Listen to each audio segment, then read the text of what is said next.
And then first, talk about your decision to run for re-election, House District 7. Well, I mean, you know, there's plenty of work that we have left to do and continue to do here for our residents of House District 7. And, you know, it's important that, you know, to continue to utilize experienced relationships and knowledge of the issues to make sure that we continue to move House District 7 in a positive direction. So, Melissa, I wanted to get to this right away. Your opponent, Melissa Beckett, filed that lawsuit against you for what she says defamation after you accused her of wanting to eliminate the Texas teacher retirement system. I spoke with her this morning, and she completely denies it, never, you know, saying anything along this line. She's also claiming that this accusation has negatively impacted her campaign. I wanted to get your response to this lawsuit. I know you sent a statement to our newsroom, but can you just address that? Yeah. A defamation lawsuit in a campaign such as this, the bar is the truth. And we have no reason to believe that this won't be totally, you know, dismissed and exonerated. You know, when you look at her organization, 911 Public Ed, I think is the name of it. They've changed the name back and forth. She was endorsed by them. She's the founder. And the information we provided came right off of their platform. So it starts with the truth. Is it the truth? The truth is what they put out. We only, you know, provided that information, and there's more to come to that as well. It wasn't just about the retired teachers system, which is one of the best funds in the whole state of Texas. And if I'm a teacher or a retired teacher, I'd be very concerned about it. But we're going to make sure to be reelected, and we will make sure that that never happens. Were you surprised by the lawsuit, especially, You know, we're running against, you know, an opponent who has no experience, hasn't been in this community for a very long time, and they have no record to run on, so they are basically working using misinformation and stunts such as this to try to distract. But, you know, we have a lot of good common sense conservatives here, and I have a lot of people that I've worked with for a long time that know me and know that this is simply just a frivolous lawsuit, you know, in campaigns that isn't going anywhere. Switching over to your top priorities, what are they as the March 3rd primaries? Well, my priorities continue to be the same. You know, we have a lot of work to do to continue to secure our border. We've got to really get into the whole immigration issue to try to, you know, fix some loopholes that are still there. You know, property taxes, I filed several bills last session to, you know, do away with property taxes, but we have a major issue in terms of how we fund our great rural public schools here in East Texas. So we have a lot of work to do on that. I was very involved, engaged, passed legislation to protect our water here locally. And so we have additional work to do. As chairman of the House Committee on Insurance, you know, one of my big issues is how do we work to lower the price of insurance for the residents, not only of HD7, but for residents of the state of Texas. Yeah, speaking of, my next question was about the water. You've been very outspoken about that in the past, but what would be your message to East Texans here thinking of possibly voting for you at the March primary, of what you're going to continue to do? Well, what I've got to continue to do is what I did as mayor of Longview for a long time. Dallas has a huge thirst for East Texas water.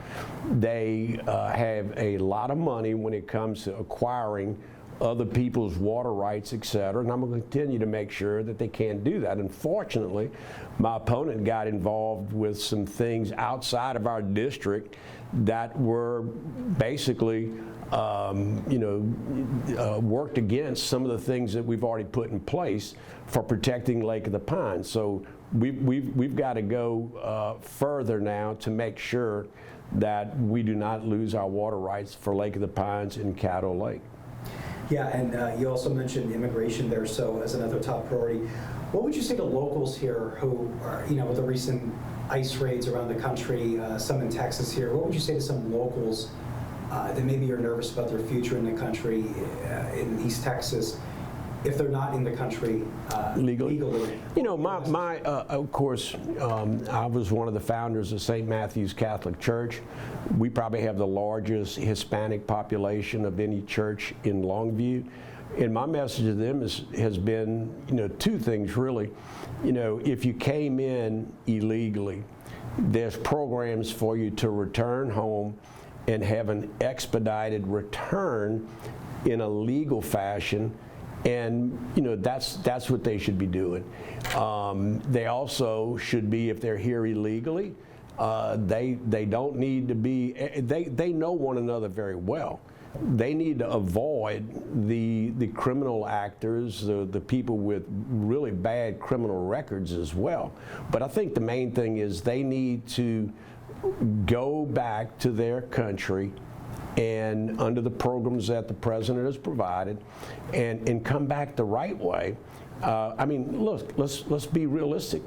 We need these people, especially in construction work and other areas that they do a great job. So let's all work together, and let's do the right things and have people come in the right way. The economy, a big issue right now in the United States. When it comes with the East Texas economy and making it, you know, continuing to be affordable over the next 5 to 10 years, how would you make sure East Texans? One of the things I've always worked on is economic development. You know, we have to continue to provide great jobs, great paying jobs for the residents of House District 7. We have several things in the works now. I've been in the oil and gas business for 45 years. Oil and gas continues to drive the economy in House District 7. And we need to continue to work to provide, I mean, we have a lot of jobs available in the oil and gas business, but it's to continue to work on the skill sets required to bring people into the industry. And we continue to do that every day. Governor Abbott coming on Wednesday, campaign with you. Talk to me about having him by your side as the March primaries are coming up, and do you think that's going to give you a major boost come election? Well, you know, we always hope it gives us a major boost, but we were endorsed by President Trump and by Governor Abbott. I've known Governor Abbott since I've been down in Austin. Governor Abbott spent a lot of his early years as a kid here in Longview, so he considers Longview, hey, how's my Longview doing every time I see him in Austin. So we're excited that he's coming, and hopefully you know, to help rally people to get out and go vote. Is there any issues that maybe you haven't addressed publicly or talked about too much that you want to focus on if you get reelected? Maybe some underrated issues, things you're looking at that maybe a lot of people don't know about? Well, you know, one thing, you know, that we were able to do, in particular for Marion County, which is, you know, on a per capita income basis, one of the poorest counties in the state of Texas, was to get them on the initial list for, you know, improving and increasing high-speed broadband. There's a lot of people in our community that today still does not have high-speed broadband. I mean, I was finding, like in Marion County, for instance, that, you know, parents are having to take their kids to the McDonald's parking lot or a Walmart or somewhere to do their homework. So that doesn't get talked about enough, but I'm very proud of that initiative to bring more and to continue to increase funding for high-speed internet broadband, you know, for our community. What do you think is going to decide this race in the end? I think the truth. I think the record. I think the fact that people know me, they've known me for a long time, both as a city council member, as a mayor, so in city government, and they know my record as a representative, and they know that you know, that I fight for my district.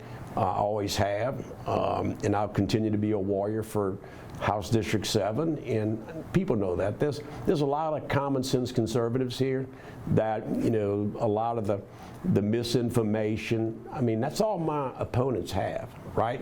No record, no experience, no knowledge of the issues, so they've got to try to misinform people in that way.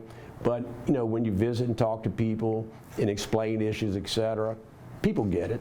And we're confident that's going to help us. And then finally, your message right now to East Texans, specifically in House District 7, that might be leaning towards voting for your opponent, how can you maybe sway them? Well, I mean, again, it's all about what the truth is. It's all about the record. It's all about me being a resident of this community for 35 years, me serving in office, me serving in the public for a long time as well, 28 years, I think. So they know me. They know who I am, and they know when I say something, I mean it. When I say I'm going to do something, I do it. And that's very important.